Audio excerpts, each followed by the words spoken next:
आमे आज डिस्कशन करिबा contextualization of socio emotional and ethical learning in preparatory stage national curriculum framework 2020 new education policy अनुसार आमर elementary grade रो students मानकू आमे तीनोटी stage रे डिवाइड करिचे। फर्स्ट स्टेज है foundational stage, next stage is preparatory stage, next one is middle stage. तो आमर preparatory stage रे जो पिला माने रहिले अर्थात क्लास 3 एवं क्लास 5 पर्यंत पिला मानकर स्टेज को नहीं आमे कॉन्टेक्सचुअलाइजेशन करिबा सील लर्निंग से। आमर न्यू एजुकेशन पॉलिसी 2020 अनुसार आमर जो करिकुलम को फ्रेमवर्क करा जायछि सेतिरे साधारणतः फर्स्ट स्टेज रे रहे बा प्रथम स्तर रे रहे करिकुलर गोल। ता पूर्व आउ टिके रहे aim of education. Aim of education अर्थात शिक्षार लक्ष्य होछि प्रत्येक शिक्षार्थी माननकू आमे 360 डिग्री एजुकेशन दबा बा सेमानकर होलिस्टिक डेवलपमेंट करेबा। तो होलिस्टिक डेवलपमेंट करेबा समय रे फाउंडेशनल स्टेज हो बा प्रिपेरेटरी स्टेज हो, किंतु आजिर दिवस रे आमे साधारणतः फोकस करिबा प्रिपेरेटरी स्टेज। एई प्रिपेरेटरी स्टेज रे जो करिकुलर गोल रहिला 13टी करिकुलर गोल मध्य आमे टिके फोकस करिबा curricular goal number 4। Curricular goal number 4 जहाँ अछि पिला माने भावावेग बुद्धिमत्तार विकास करंती, यथा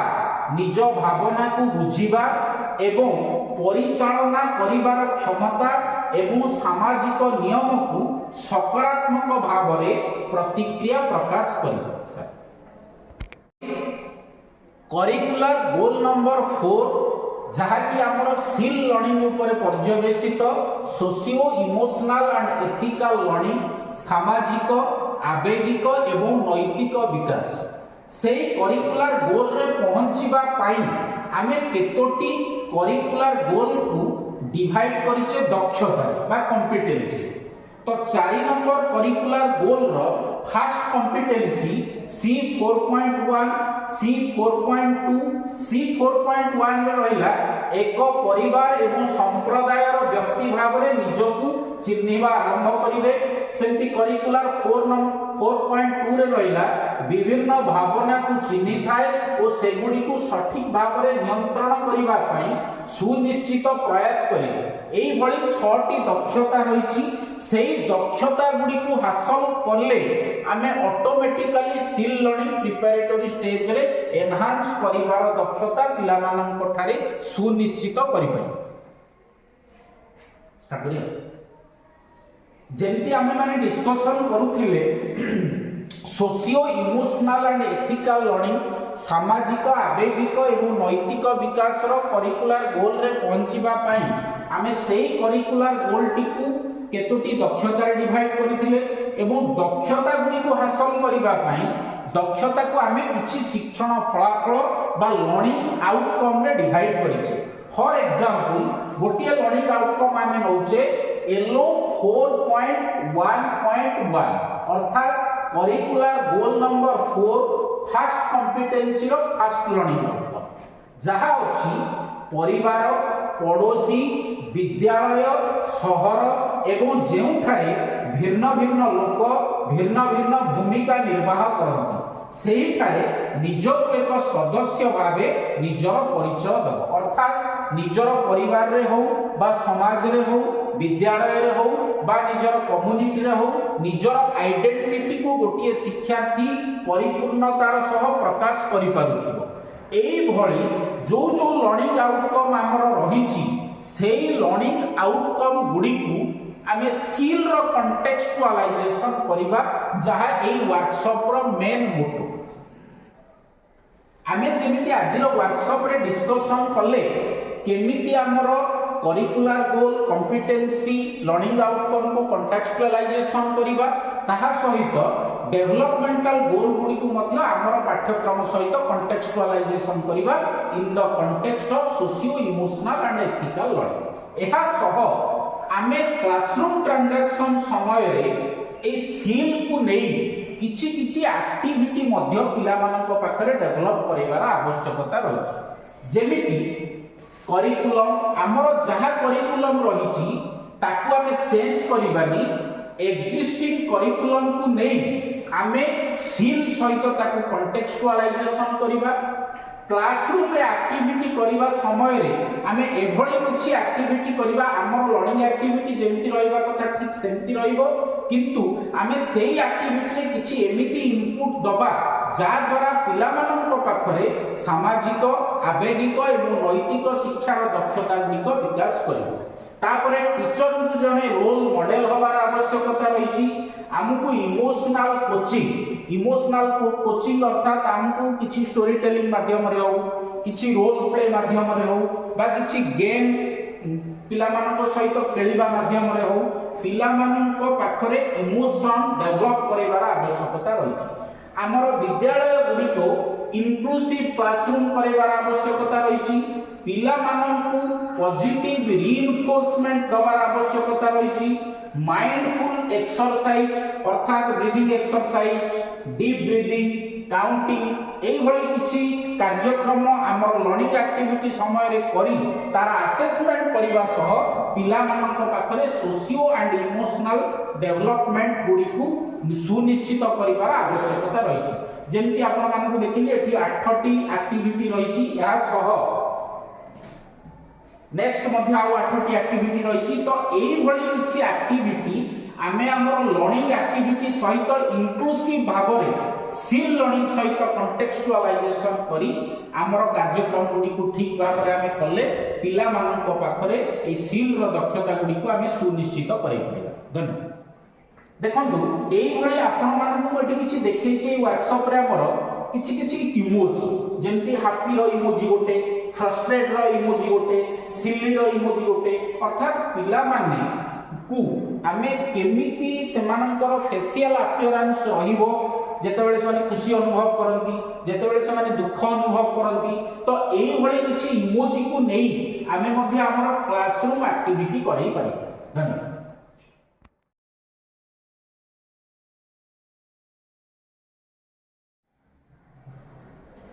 आज वर्कशॉप रो नेक्स्ट सेशन को मु आपन मान समस्त को स्वागत करूची हमरो नेक्स्ट सेशन में हमें डिस्कशन करिबा जेति हमें पूर्व सेशन में कॉन्टेक्सचुअलाइजेशन कले सील को हमर करिकुलम सहित ए सेशन में हमें केमिति कॉन्टेक्सचुअलाइजेशन करिबा वर्तमान रो फ्लैगशिप प्रोग्राम पढिबा गढिबा ओडिसा जहा कि ओडिसा सरकार के तरफ वर्तमान चालुची सेप्टेम्बर 5 तारिख रो ए कार्यक्रम टी आरंभ होईची तो इन द मीन टाइम हमको गोटे गोटे ब्लू किट मिलिची जार ना रखा जाइछि पढिबा गढिबा ओडिसा ए ब्लू किट रे 200टी रीडिंग मटेरियल रहिछि केवल जे एइथरे रीडिंग मटेरियल रहिछि ताहा नुहे बरं आम विद्यालय रे आम पाखरे किछि लाइब्रेरी बुक्स रहिछि अन्यान्य रीडिंग मटेरियल रहिछि तो ए पढिबा गढिबा ओडिसा कार्यक्रम रे जेतेबेले आमे रीडिंग कैंपेन करूछि पठन प्रोत्साहन कार्यक्रम करूछे ए पठन प्रोत्साहन कार्यक्रम माध्यम रे मध्य आमे सील रो लर्निंग आउटकम गुडी को कॉन्टेक्सचुअलाइजेशन करिबा धन्यवाद एटा देखा जाउछि कि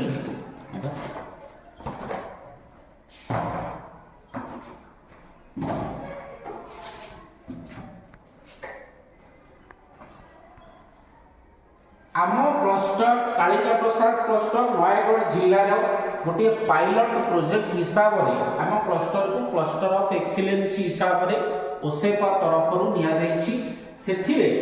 आमर साधारणतः आम लिटरेसी और न्यूमेरेसी को नहीं कार्यक्रम करुचे किंतु ये पठन प्रोत्साहन अभियान की साधारणतः आमर लिटरेसी सहित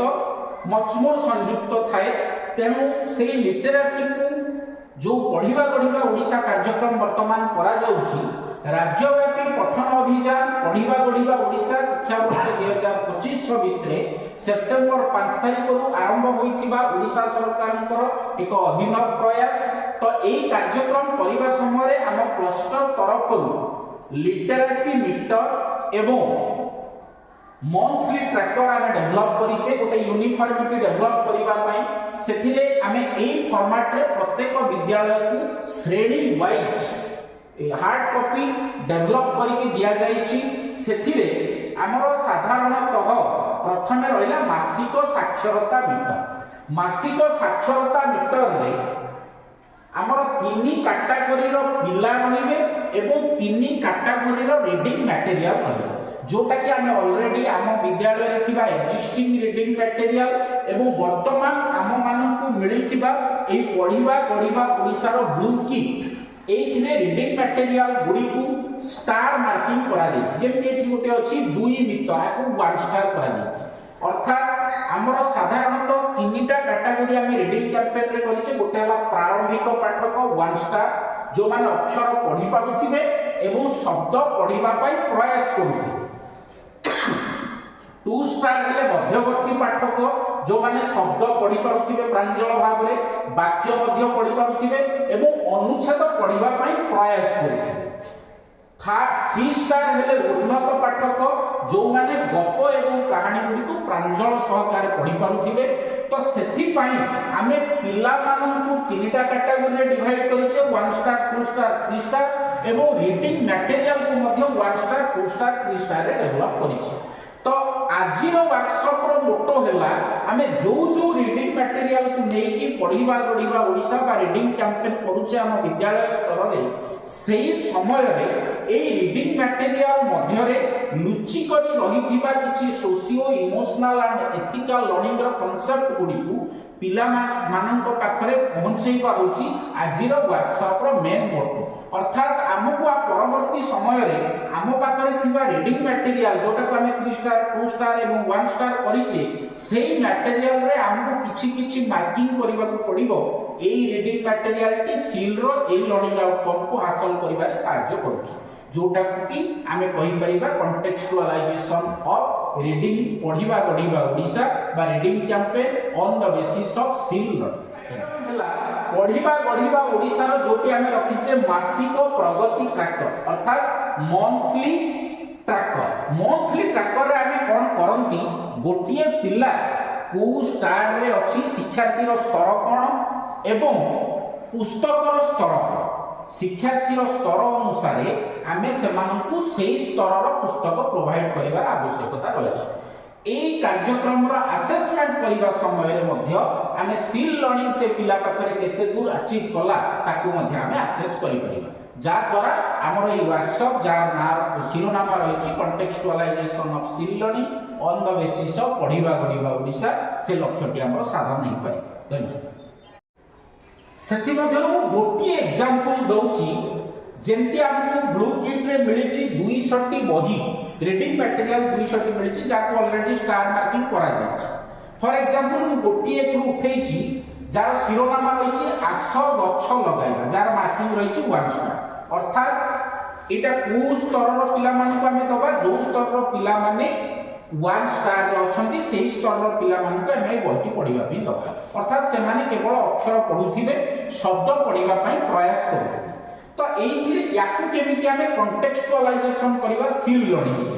देखंतु आस गछ लगेबा जो चित्रटी अछि गोटे विद्यालय चित्र अछि पिला माने गछ धरिकी गछ लगेबा पई जायछन एइथि सेमानकर सील लर्निंग हमें केमिति डेवलप करबा ना परस्पर को सहाय्य करूची ना नै गछटी लगेई कि तार जत्न ठीक भाबरे नउची ना नै सेमति रहिछि। एठी गोटे चित्र रे तार बापा मां बा शिक्षक शिक्षयित्री अछंती शिक्षक शिक्षयित्री को को भली सम्मान देवार आवश्यकता रहिछि बापा मां को को भली सम्मान देवार आवश्यकता रहिछि गुरुजन मान को को भली सम्मान देवार आवश्यकता रहिछि। तो एई भली ढंग रे आमे पढ़िबा गढिबा ओडिसा रो जो लर्निंग आउटकम बा तार एम बा मोटो रहिछि ताको आमे कॉन्टेक्चुअलाइजेशन करबा सील लर्निंग से।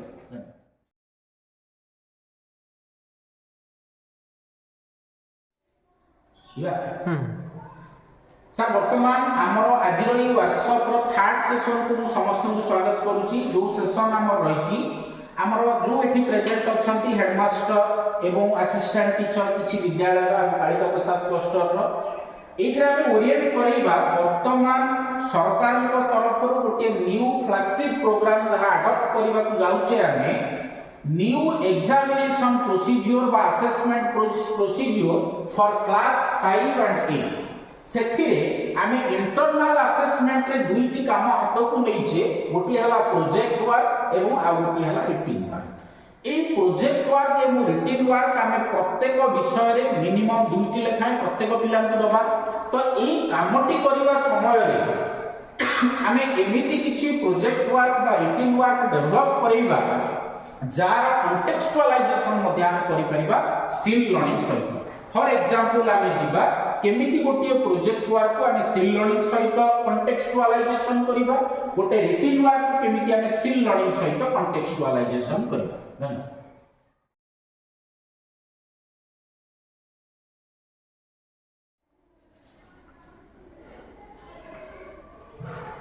सर आमको 2-3 मास तले ब्लॉक प्रशासन तरफरु सामग्रिक प्रगति पत्र बा होलिस्टिक रिपोर्ट कार्ड ए भली तीनोटी स्तर अनुसार हमको तीनोटी प्रोग्रेस कार्ड मिली किंतु जेहेतु आमे प्रिपरेटरी स्टेज संबंध रे आज आमे वर्कशॉप रे आलोचना करूचे ए प्रिपरेटरी स्टेज पई जहा कि तृतीय चतुर्थ एवं पंचम श्रेणी रो शिक्षार्थी मानक पई उपलब्ध करा जाईची सेतिर गोटे एरिया रही सामाजिक और आवेगिक विकास एई पिला माननकु आम विद्यालय रे प्रिपरेटरी स्टेज रे थिबा शिक्षार्थी माननकु आमे जेतेबेले असेसमेंट करिबा विभिन्न एरिया रे आमे असेसमेंट करिबा आमे सेतु गोटे एरिया नबा जाकी आजिरो वर्कशॉप रे आमे डिस्कशन करूचे सामाजिक और आवेगिक विकास एतरे विभिन्न एरिया को असेसमेंट रही से गोटे एरिया अच्छी प्रार्थना मध्याह्न भोजन एवं विद्यालय अन्य कार्य को श्रृंखलित भाव में करुच्ची से पिला को जितेबले आम एरिया रे असेसमेंट करिबा आमे आज वर्कशॉप रे किछि रुब्रिक्स डेवलप करिबा ए रुब्रिक्स अनुसार से पिला मानन को आम विद्यालय रे थिबा शिक्षार्थी मानन को सील रो कॉन्टेक्चुअलाइजेशन रे ए एरिया रे जितेबले आमे असेसमेंट करिबा पांचटी ग्रेड अनुसार आमे समान को असेसमेंट करिबा ए बी सी डी एवं ई आमे एमिति रुब्रिक्स के डेवलप करिबा 5 पॉइंट रुब्रिक्स के सेही रुब्रिक्स रो स्तर अनुसार से जो स्तर रे कार्यक्रम करूथिबो सेही स्तर अनुसार सेही ग्रेड आमे से पिला मन को दबा एठी जो रही प्रथमटी रहिला हमर FA1 पई ता परटी रहिला SA1 पई ता परटी रहिला FA2 पई एवं ता परटी रहिला SA2 अर्थात आमे हमर ए डिस्ट्रिक्ट लेवल सेमिनार रे दुईटी इंडिकेटर को नेकी काम करूछु जहा SA1 और FA2 SA1 को नै छि बेसलाइन असेसमेंट एवं FA2 को नै छि समानंतर एंड लाइन असेसमेंट अर्थात आपण माने जेते बेले विद्यालय स्तर रे ए रिपोर्ट कार्ड गुडी को फिलअप करिवे हम विद्यालय स्तर रे हम क्लस्टर रो 8टी विद्यालय रे केते देखिबा पिला माने SA1 समय रे केते पिला मानकर ए एरिया ऑफ असेसमेंट रे 2 ग्रेड रे थिले एवं FA2 रे समानकर ग्रेड डेवलप हेछि ना सेहिथिरे अछंती याकू नेकी हम एनालिसिस करिके हमर सेमिनार पेपर प्रेजेंट करिबा डायरेक्ट नयागढ़ रासुमाकला एवं ओसेपा निकट धन्यवाद।